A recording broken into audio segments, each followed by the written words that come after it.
Hello everyone, আপোনালোক সকলোকে Learn and Craft with Me channel তুলৈ স্বাগতম জনাইছো। এই ভিডিওত আমি আলোচনা কৰিব ওলাইছো ক্লাস 7 ৰ ম্যাথছৰ চেপ্টাৰ নম্বৰ 1। ইয়াৰ নাম আছিল অখণ্ড সংখ্যা। ঠিক আছে? তো যোৱা ক্লাছত আমি এক্সাৰসাইজ 1.1 ৰ কোৱেশ্চন নম্বৰ 6 লৈকে ডিসকাস কৰিছিলো। তো এই ভিডিওত আমি স্টাৰ্ট কৰিম কোৱেশ্চন নম্বৰ 7 ৰ পৰা। গতিকে বলা পলম নকৰি ভিডিওটোলৈ আগবাঢ়ো। Question number 7 ত দিছে write a pair of negative integers whose difference is 6. তাৰ মানে কি কৈছে আমাক এজোৰ ঋণাত্মক অখণ্ড সংখ্যা লিখিব দিছে যাক বিয়োগ কৰিলে তুমি কিমান পাবা 6 হল তেতে তোমালকে যিকোনো সংখ্যা লিখিব পাৰা ধৰা 3 টকা তোমাৰ ধাৰ হৈ আছে আৰু ইফালে বিয়োগ কৰিব দিছে ন বিয়োগ কৰা আৰু তোমাৰ ইফালে 9 টকা ধাৰ হল তে ইকুৱেল টু 6 উলাই নে নুলাই আমি চামচোন দে -3 আছে -3 পাতা minus plus equal to 9 মানে -3 plus 9 3 টকা ধাৰ 9 টকা জমা গটিকে তোমাৰ হাতত থাকিব কিমান 6 টকা জমা গটিকে আনসাৰটো কিমান হৈছে -3 আৰু -9 হল এটা তোমালকে বেলেগ সংখ্যাও লিখিব পাৰা হয়না next two সোৱা question number 8 to চাই লোৱা find the integers a and b such that a plus b is positive a and b is not equal আৰু a minus b equal to 0 এটা তোমালকে যিকোনো লিখিব পাৰা a আৰু b ইকুৱেল টু কিমান হ'ব বুলি কৈছে পজিটিভ হ'ব বুলি কৈছে a আৰু b যোগ কৰিলে মানে ধনাত্মক সংখ্যা এটা ওলাব পাৰে এটা যিকোনো লিখিব পাৰা ধৰা 5 যোগ 6 পাছে কিমান 11 টো কি ওলাইছে প্লাসত ওলাইছে গটিকে a ইকুৱেল টু হৈ গল 5 আৰু b ইকুৱেল টু হৈ গল কিমান 6 হল a next to 2 number a number ন A and B is not equal. ইয়াতে তুমি A লিখি দিয়া 5, B লিখি দিয়া 6. সৰি বেলেগ লিখা 7 লিখা। যত দুইটা কি হ'ব বেলেগ বেলেগ হয়নে?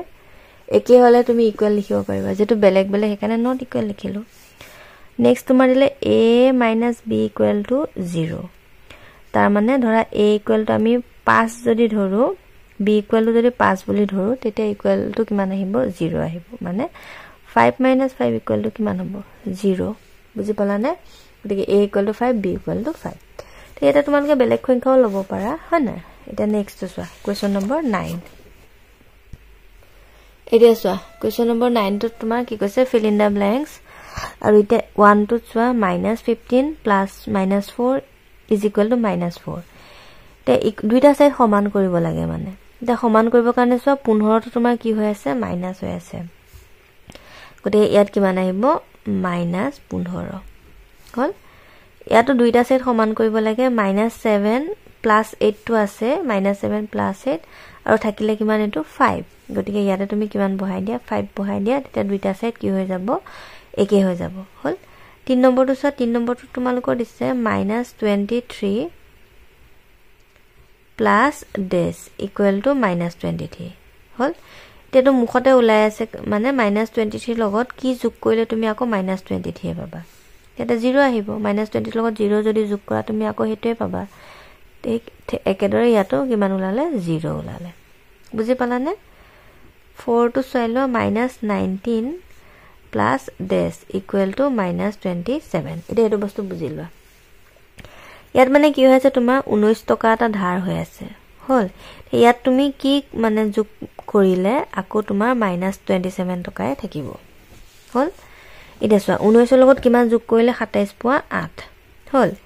এতিয়া এফালে সোৱা 19 টকা ধাৰ 8 টকা জমা ইকুৱেল টু 27 টকা আহিলে নে নাহিলে এতিয়া আমি এই জায়গাটোত কি কৰিব লাগিব মাইনাস কৰিব লাগিব হল 19 টকা ধাৰ 8 টকা জমা হলে বেলেগ ওলাই যাব 27 টকা নোলাব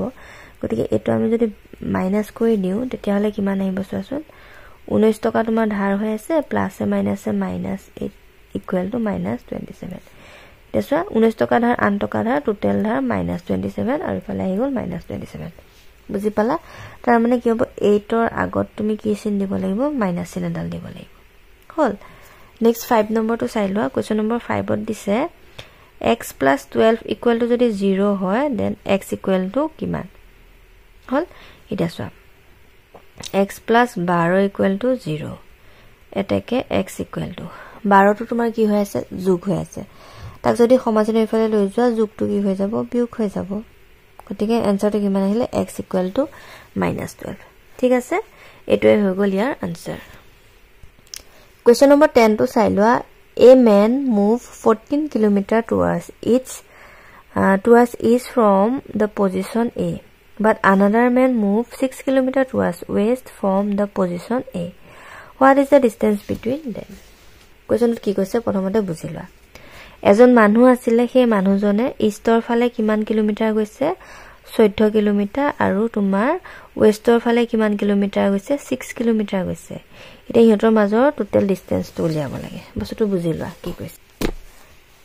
ইয়াতে কোৱেশ্চনটো কি কৈছে প্ৰথমতে বুজিলা ঠিক আছে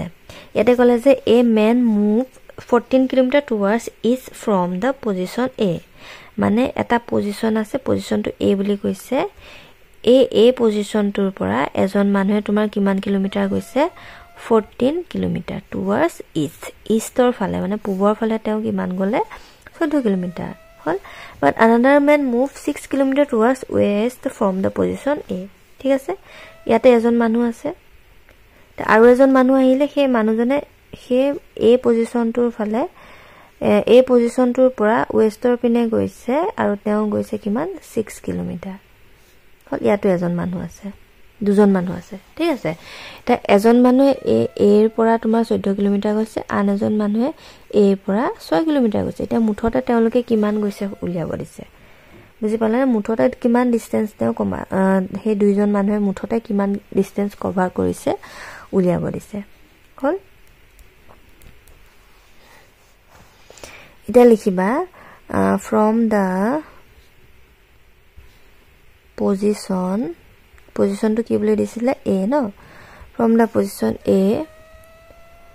towards eastৰ পিনে তেওঁ কিমান কিলোমিটাৰ গৈছিলে সো 14 কিলোমিটাৰ গতিকে এটা 14 কিলোমিটাৰ লিখা next from the position A towards westৰ পিনে তেওঁ কিমান কিলোমিটাৰ গৈছে 6 কিলোমিটাৰ হল বুজি পাইছা এটা লিখিবা next এতেকে total distance covered